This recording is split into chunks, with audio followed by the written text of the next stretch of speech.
Acompanhe a partir de agora mais um podcast do Preto no Branco. Programa de hoje, Nossa Terra, Nossa Gente, com o jornalista Jadir Zimmermann. Muito bem, nós estamos de volta com mais um podcast Nossa Terra, Nossa Gente. Um podcast que você já se acostumou, toda quinta-feira à noite a gente exibe aqui nas redes sociais do Preto no Branco, sempre trazendo uma entidade ou algum evento que esteja em andamento aqui em Cascavel.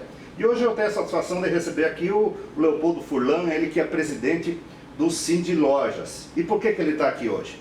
Porque nós temos aí, está se aproximando o Dia dos Namorados, uma data sempre muito interessante para o comércio, uma data assim como Dia das Mães, Dia dos Pais, Natal, Dia das Crianças, em que o comércio tradicionalmente se aquece, que as pessoas vão comprar seus presentes, enfim. Leopoldo, uma satisfação de recebê-lo aqui e hoje a gente vai falar especificamente do Dia dos Namorados. Muito bom, Jadir, é uma satisfação estarmos aí para falarmos alguma coisa sobre o Dia dos Namorados, sobre o comércio de Cascavel, do Cindy Lojas, enfim, da economia, do que a gente tem apanhado, que a gente tem sentido, e para passar para todo o telespectador as informações que a gente tem e que possam ser úteis para somar para a nossa economia. Dia dos Namorados, eu citei outros eventos, outras datas que são fortes para o comércio. Como que vocês classificam mais ou menos em volume de vendas o Dia dos Namorados? É o terceiro, é o segundo, é a segunda data, em que ordem que chega? Vai depender do ramo, mas normalmente o filé, poderíamos dizer, é o Natal e o Dia das Mães. São as datas mais nessas datas aí, nós temos a Páscoa e tal, mas o Dia dos Namorados ficaria, se fôssemos colocar a classificação, seria a quarta data melhor para o comércio, e é lógico, depende do segmento. Floricultura, por exemplo, imagino que claro, Dia dos Namorados seja... Floricultura, cosméticos, enfim, o setor que é direcionado para essa faixa de público, apesar que o namorado, o cara... A partir namorado há mais tempo, né? A partir dos 15 o cara, né? Então, mas de qualquer maneira, e depois depende também da região. O que nós temos aqui, por exemplo, no ano passado, pretendiam dar presentes no Dia dos Namorados 67%. E a pesquisa da FEComércio, que foi feita agora esses dias, baixou para 47%. Então, nós temos uma redução dos que pretendem dar presente. Isso é uma pesquisa recente agora. Sim, no dia 6 de maio, se não me engano, é a data dessa pesquisa, de 380 pessoas que foram... Isso, quando você falou, do ano passado, era 67% os que pretendiam dar presente. E agora, nessa pesquisa, veio para 47%. E aí nós temos alguns dados aqui. Uma queda aí de 20 pontos, né? Significativa. Sem dúvida nenhuma. E mesmo porque aqui nós temos que 63% não tem companheiro para dar. Pelo menos nessa pesquisa, não tem quem dá presente. 15% dos que não comemoram, dos que foram entrevistados, 12% estão desempregados e 6,5% entraram num acordo. Eu arredondei os números, mas 6,5% para entrar num acordo para ninguém dar presente. Ninguém vai dar presente. Então... Mas assim, vocês fizeram uma leitura desses números? Isso é um sinal de que as pessoas não estão tão carinhosas ou é sinal de que o bolso não está muito afinado esse ano? Tudo soma, né, Jadir? Quem faz um planejamento, ele tem que ter uma reservinha. Se ele consegue perceber qualquer dúvida em termos de aperto, ele já começa a segurar, fazer um caixinha, gastar, porque normalmente o cara tem que ter pelo menos 20%, 25% uma reserva para uma emergência, e aí ele tem que ter nessa previsão, se começa a enxugar a máquina, principalmente quem não depende de um valor fixo, por exemplo, que é vendedor, que depende de comissão, ou loja próprio de quem trabalha autônomo e que ele depende de uma receita que não é uma receita fixa, ele tem que ter uma previsão maior de gastos, porque senão ele acaba se tornando inadimplente. E o índice de inadimplência já tem aumentado. Então, vocês têm percebido isso? Sem dúvida nenhuma. E até esses dias, comentando com o pessoal lá no Cindy Lojas, com a diretoria, o setor de material de construção tem dado uma reduzida as empresas que compram da indústria têm dado uma segurada, por exemplo, do cimento, que é um produto básico, já reduziram, já tem inadimplência, o setor da alimentação que tinha lá, digamos, era à vista, passou para 60 dias, já tem atraso. Nós temos aí o setor de construção que tem um fôlego mais curto em termos, porque ele depende de vender e fazer girar o caixa. Ele também está segurando. Nós vimos aqui setores aí que estão complicados. Cascavel, hoje nós temos 96 prédios em construção com mais de 10 andares. Mais de 10 andares. Com mais de 10 andares. Então, tudo em Cascavel. Esse dia eu estava falando até com... Essas construtoras, essas lojas de materiais de construção, elas estão no Cine Lojas também? Sim. São associadas? Sim. Então, tem que segurar o barco, porque o lojista depende de vender e receber. Se não receber, ele não consegue passar para frente. Agora, Leopoldo, já que a gente entrou nessa seara, vamos continuar por aí, depois a gente volta para o Dia dos Namorados. Né? Vamos falar da questão econômica do país, que sempre está muito associada à política, né? Assim, na tua avaliação como líder empresarial e social, por causa da política de esquerda que assumiu o governo, por causa da queda do dólar, o que mais está influenciando nesse processo? Eu acho que nós temos uma somatória de forças. Uma que a nossa região aqui é agrícola, que depende totalmente da agricultura. Nós tivemos uma queda drástica do valor do preço final e, na verdade, ele pagou lá os insumos na compra o preço da época. O dólar de 5 e pouco. Então, ele tem que segurar, porque outra coisa que ele não sabe se vai vender. Porque hoje a safra, possivelmente, se não der uma geada até o dia 10, nós teremos uma super safra novamente. Não tem onde pôr o produto e não se sabe o preço que ele vai vender. Nós temos a política que a nossa região aqui deu, do lado que votou para a direita. Isso, né? Então o pessoal fica com certo ressentimento e com medo também. E isso retém o investidor? Sem dúvida. O cara, pela insegurança? Sim, ele precisa fazer. Ao invés de fazer o dinheiro girar? Segura, não investe, apesar do Cascavel estar num boom. Aí nós vemos aí que o dinheiro, inclusive hoje, deve estar saindo o dinheiro do imposto de renda para pessoas com mais de 80 anos. A restituição. A restituição. Então aqui parece que é 52, 55 milhões que volta para a economia. Isso aí tudo ajuda a movimentar. Porque assim, tem razão nessa parte da construção civil, mas eu vejo a política social do governo do PT, por exemplo, aumento real do salário mínimo. Sim. De certa forma, isso deveria fazer o poder de compra da população, da classe trabalhadora, digamos assim, melhorar, por consequência. Mas o que você relata é justamente o oposto. Não se nós olharmos aí tem produtos que têm baixado de preço. Principalmente o setor de fruta, esse negócio, setor do mercado, tem voltado. O nosso setor do material de iluminação, por exemplo, tem produtos que chegaram a baixar agora esses dias 15%, 20%. Então, a oferta e procura está começando a apertar. E outra, você não tem gente para trabalhar. A oferta de mão de obra grande. Hoje, mas até esses dias nós tínhamos 800 e poucas ofertas. Nós publicamos uma matéria essa semana, se eu não me engano, no oeste do Paraná, eram 1.600 vagas no oeste. Isso. Então, e Cascavel é a principal cidade. Estava em uns 700, 800 há uns 2 meses atrás, a oferta de emprego. Não tem mão de obra. Então, o atendimento do lojista, do consumidor... Isso, na minha concepção, Leopoldo, posso estar enganado na leitura, é fruto também dos próprios programas sociais do governo federal, principalmente. Sem dúvida. Porque o cara prefere ficar na informalidade e ter acesso a bolsa não sei o quê e assim por diante, do que ter a carteira registrada e ganhar aquilo e pronto. Eu acho que o programa é muito bom, só que ele devia sofrer uma mudança. Diz, olha, você vai trabalhar, você ganha, vale isso, bolsa, qualquer tipo de... Bolsa Família, o auxílio você vai trabalhar, você vai continuar recebendo e o empregador não vai pagar algum tipo de imposto, está isento.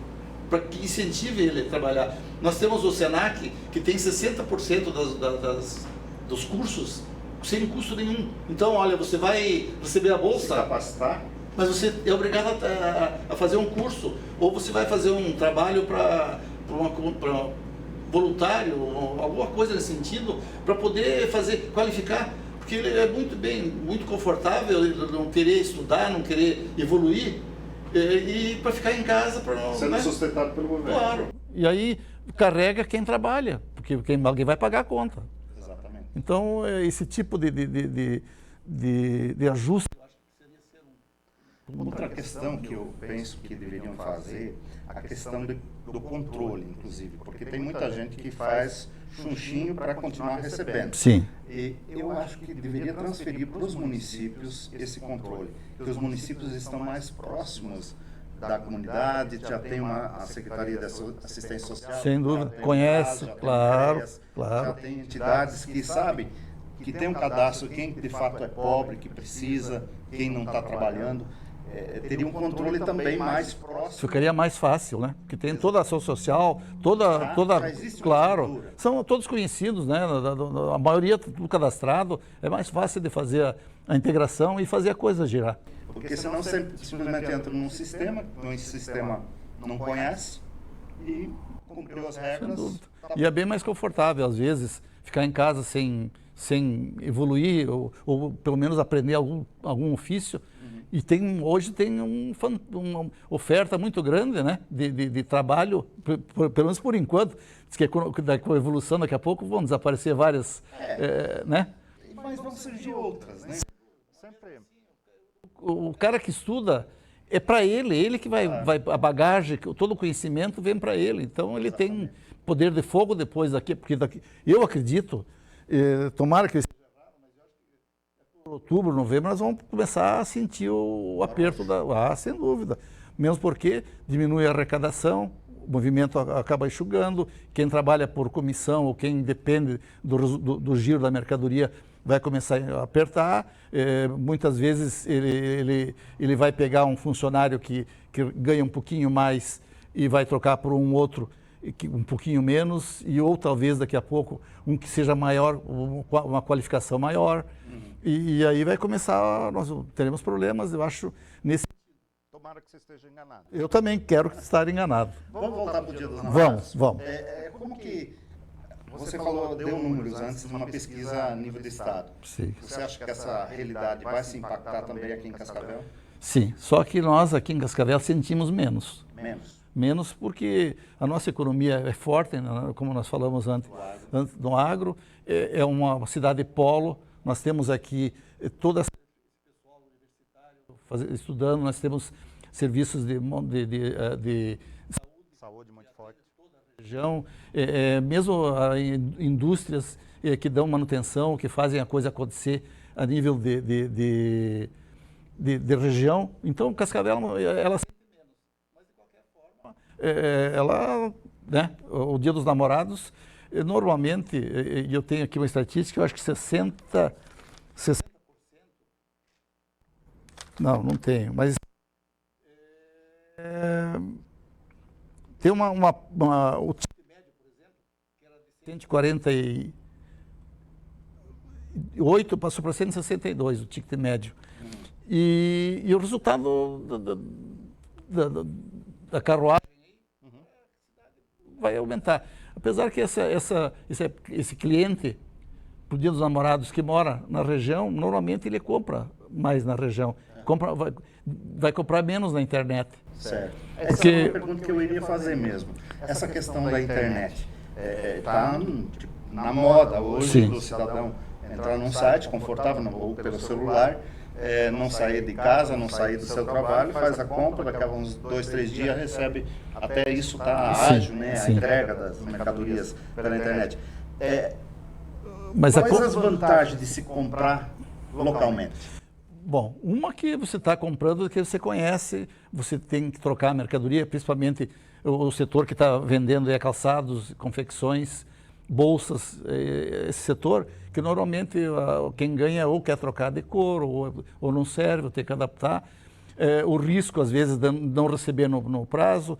nós vimos algumas redes aí que passaram por um aperto e acaba isso, acaba complicando, daqui a pouco ele não recebe o presente. Contar o imposto, né, que fica aqui, que retorna. Comprando, quem conhece, o imposto volta para cá. É que nem uma cooperativa, ele está participando e volta para ele mesmo, às vezes, e ele está vendo o produto na loja, ele está tendo uma qualidade maior, talvez o conforto da internet, né? Mas de qualquer maneira, os shopping devem vender, as lojas de shopping devem vender mais para namorada ou para feminina. Que o homem compra mais nessa época e ele compra mais não no shopping.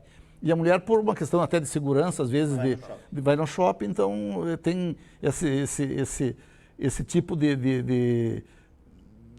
de comprar mais no shopping. Mas de qualquer forma, comprando no mercado, no varejo da cidade, e às vezes é do vizinho, às vezes do cliente dele, que uma mão lava a outra, fica mais fácil e é melhor, né? Socialmente. Claro. E a entidade em si, ela desenvolve alguma ação, alguma campanha específica de vendas para o período ou não? Não, nós temos aqui entidades, por exemplo, tipo a SIC, que acaba fazendo um evento que ela foca mais, mas o sindicato ele trabalha mais com consultas, por exemplo, quem é do comércio, quem é o lojista, ele paga, ele tem uma tabela de custo lá no Sindilojas, tipo tabela médica, então ele paga e faz a consulta, ele tem exame de admissão, exame admissional, então todos esses... uma questão mais de serviços do que exatamente de a venda. Presta serviços e aí tem a negociação da convenção coletiva, que é feita entre Sindilojas e Sindec, que é o Oswaldo Essi, que a gente faz, inclusive agora por esses dias começa a negociação, onde é decidido todas as regras de trabalho ou fora do horário, o custo disso aí, todas as regras de se trabalha ou não no domingo ou não, tudo seria decidido nessa convenção coletiva entre sindicatos da classe para poder atender melhor as duas pontas e fazer com que o cliente tenha uma qualidade de serviço melhor. Agora, já que nós entramos nessa questão da entidade em si, Leopoldo, há quantos anos existe o Sindilojas e o que motivou o seu surgimento? O Sindilojas ele é criado por lei, é sindicato, né? Aqui em Cascavel. O Sindilojas tem 50 e poucos anos antes de ser sindicato e depois nós comemoramos agora esses dias 40 anos depois que saiu a lei. Então ele tem, podemos dizer, desde que existe, que saiu a lei, que é 40 e poucos anos que ele tem esse trabalho de fazer essa negociação e fazer o relacionamento entre empresário e empregado, trabalhador. E você especificamente está há quanto tempo na presidência? Na presidência eu estou são 3 mais 2, 5, que é 3 mais 3. Então, mais um ano e pouco, a gente sai e entra o próximo presidente. São mandatos de 3 anos. Com direito a uma reeleição. Então, logo você vai estar entregando. Isso, possivelmente seja o Rota lá, o próximo. Tá. O Cir Rota. O Cir Rota, que foi presidente da SIC. Isso. Quantas empresas envolve hoje o sindicato? O sindicato ele vai ficar perto de 2.000 e poucas empresas, mas nós tivemos uma mudança há 3, 4 anos atrás, que o lojista era obrigado a recolher a contribuição sindical. E daí caiu, parece que agora deve voltar com um valor menor, mas de qualquer forma o sindicato ele trabalha, o retorno dele em termos de manutenção é a prestação de serviço. Porque eu ia justamente perguntar, se o lojista não paga a contribuição, como que você se mantém? Pela prestação de serviço, então, e o sindicato ele está sobre o guarda-chuva da FEComércio. Então, sobre o guarda-chuva da FEComércio, nós temos o Sindilojas, e todos os outros sindicatos, são 63 sindicatos lá. Nós temos o Senac e o Sesc. Isso é controlado pela FEComércio. Então, a parceria entre nós... Inclusive a FEComércio tem uma coluna mensal que publica aqui no Preto e Branco, no nosso jornal impresso. Sai toda vez as principais novidades, uma vez por mês. E o nosso presidente da FEComércio é vice-governador. É o Darcy Piana. Que tem feito dado uma força boa para o comércio varejista. Aquele prêmio que a FEComércio faz, o Guerreiros do Comércio, Isso. vocês puxam a frente desse prêmio aqui em Cascavel? Sim. Sim. É feito a nível de estado. Sim. E cada sindicato indica um. Indica. Então, leva para Curitiba e é feito... Nós deu uma mudada agora com essa pandemia, que travou um pouquinho, mas deve voltar. Então acabou o evento que era para fazer todo ano, deve fazer um ano sim, um ano não, para poder fazer esse meio de campo. Agora, quais são as maiores lutas assim do comércio de Cascavel hoje, os maiores desafios para serem enfrentados diante nós saímos de uma pandemia que chacoalhou todas as estruturas, né? Talvez só a construção civil tenha passado a margem, né? Mas, no modo geral, o comércio sofreu muito na pandemia, nós estamos saindo desse período e agora estamos, assim, pelas tuas perspectivas, entrando num período difícil econômico novamente. Quais são os maiores desafios que vocês, enquanto entidade, enquanto segmento comercial, têm pela frente, na tua avaliação? Bem, nós, podemos dizer, em termos de Cascavel, nós precisaríamos ter apesar que nós estamos com um aeroporto fantástico agora, está funcionando, nós precisamos melhorar essas ligações entre Foz do Iguaçu, 277, enfim, a duplicação, que é uma reivindicação antiga de toda a sociedade, toda a qualificação de mão de obra.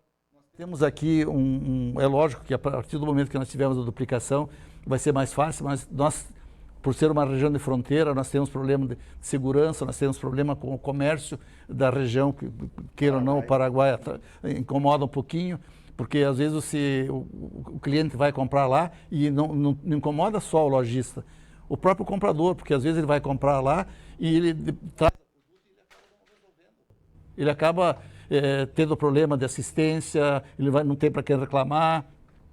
Nós tínhamos até pouco tempo um tipo de pastilha, um azulejo, alguma coisa assim, que o cara comprava lá, a construtora aplicava, tinha que fazer qualquer reforma, não tinha mais. Então, outros produtos que dependem de assistência. Então, no fim, às vezes, o custo do final e aí prejudica o comércio daqui, fica ruim. Mas, no geral, atendemos toda a região em termos de saúde, como nós falamos antes, em termos de estudo, em termos de produtos de ponta.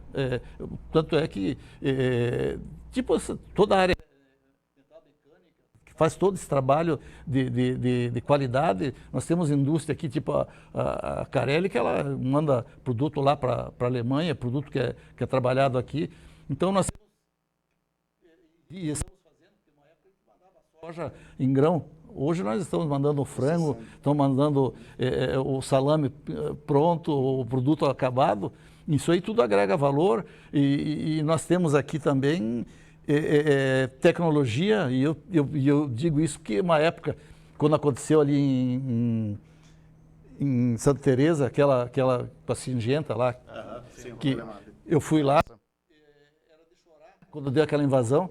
Tinha pacotinho lá com semente dentro de uma sala de 10 por 30, com datas de 15, 20 euros na semente.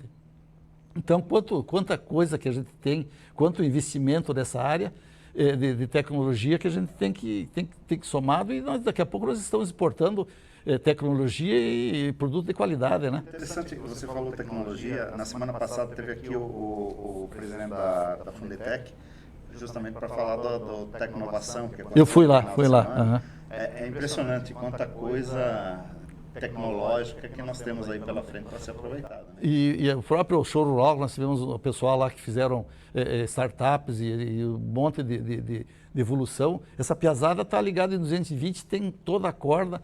Isso aí, olha, não precisa fazer muita coisa. Só dar condições para esse pessoal trabalhar e fazer com que investir nesse tipo de pessoal. Com certeza, Cascavel não precisa nada. Nós só temos Só o medo de crescer mais. Leopoldo, agora vamos entrar um pouquinho na questão política local, relacionada também que tem impactos na economia. A questão desse projeto que está se discutindo aí de ampliação do perímetro urbano de Cascavel. Qual que é a tua leitura disso? Bom, o perímetro urbano de Cascavel, e eu moro aqui há 59 anos, nós tivemos o maior aumento do perímetro urbano na época do Pedro Mufato, que era o maior perímetro, eu não sei se era o maior maior do Paraná ou só perdia para Curitiba. O perímetro urbano, nesse esquema, quer dizer, tem terreno lá para o outro lado da BR Toledo que está pagando um valor, está muito valorizado os terrenos. Eu acho que teríamos que fazer uma análise bem certinha. O que acontece?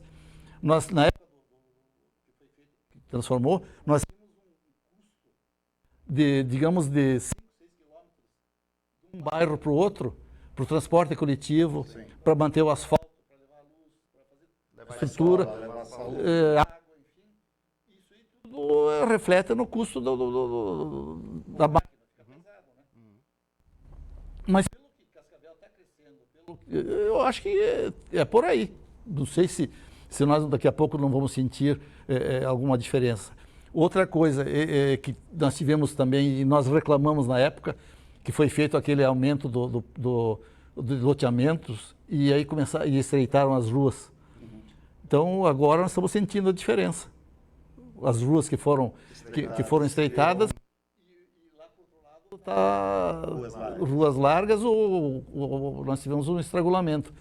E uma vez eu viajei com esse na época ele era prefeito de Toledo, e ele falou assim, não, aqui em Toledo nós não deixamos fazer condomínio fechado. Então nós temos que ver e observar, e com certeza o pessoal da área sabe, mas já que está falando, esses condomínios que ficam em passagens, digamos, eles vão acabar tendo problema para evoluir, né?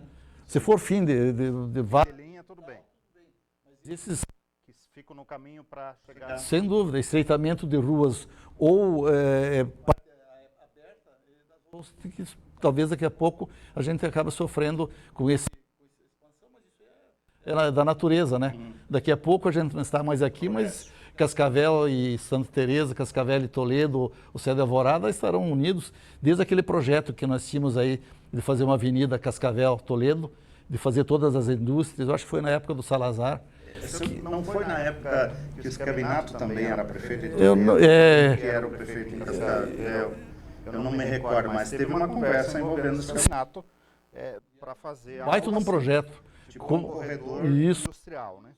Como era o Porto Regional também, que a gente na época defendeu, que era um projeto muito bom, e teríamos uma nova via, um novo acesso para fazer esse trabalho de industrialização, enfim, de todos os...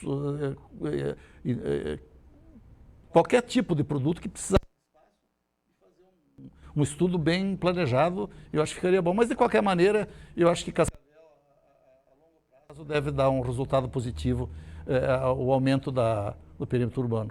E a UPECAM? Tudo certinho? Tudo tranquilo. A UPECAM, eu sempre digo que cada vez que a gente vai lá, e a gente tem reunião quase que diariamente, e eu estive lá, só para dar um exemplo, no Centro Tecnológico, que a Elisa do Sebrae me convidou para ir lá para receber para receber uma touca com o pessoal da Colégio Roosevelt de Guaíra estava atuando. E é uma aula sobre empreendedorismo, onde os alunos, 42 alunos da professora, reciclam materiais, vendem, compram a linha e fazem doam. Aí eu expliquei como que era o PECAM, que nós atendemos 300 crianças, que nós temos 1.300 procedimentos no dia, Depois que eu terminei de fazer todo esse trabalho, de explicar para os alunos, aí uma menina lá, oitava série, disse assim, posso dar um abraço em você? Então, isso aí que faz com que a gente, nós temos 400 voluntários no PECAM, faz com que a gente saia do outro mundo, a gente reclama demais da vida, assim, com toda da qualidade que nós temos, né? Pessoas que às vezes a única coisa que querem era, que nem um outro paciente, o que você quer? Eu quero só beber água. Um outro paciente, o Divo Groli, falou com ele, pediu o que você quer? Eu quero ver a rua. Então, são coisas pequenas que fazem a diferença. É isso aí, né? É verdade. Mas o Pecan nós vamos falar num outro momento, porque nós estamos com o nosso horário praticamente esgotado. Voltando ao Dia dos Namorados, essa data você veio hoje como presidente do Cid Lojas. Cid Lojas. Outro dia te chamamos aqui como presidente da UPEC. Tá certo. Que eu tenho certeza que ali vai render muita conversa. Leopoldo, alguma coisa que eventualmente eu não tenha abordado, que você acha importante destacar, fica à vontade. Sem dúvida nenhuma. Compra do comércio Cascavel. Não deixa para a última hora, apesar de nós já estamos em cima, né? E as estatísticas dizem que é a última hora, mas de qualquer forma, você vai ver que além de você comprar de quem você conhece, você vai comprar produtos de qualidade e sabe para quem fazer uma troca eventualmente e Cascavel é Cascavel. Claro. Restaurantes fazem parte também do... Não. Mas é um setor que sem também dúvida. vai se aquecer com a data, né? Inclusive os jantares é uma das classificações da linha de presentes. Certo. Ok, Leopoldo, eu agradeço ter aceitado o convite e vir bater esse papo aqui com a gente, trazer essas informações interessantes e reforçando o convite. Se você ainda não comprou o presente para o namorado, para a namorada, ainda dá tempo, vai correndo, as lojas de Cascavel te aguardam. E eu te aguardo na semana que vem, quinta-feira, com mais um podcast Nossa Terra, Nossa Gente. Até lá.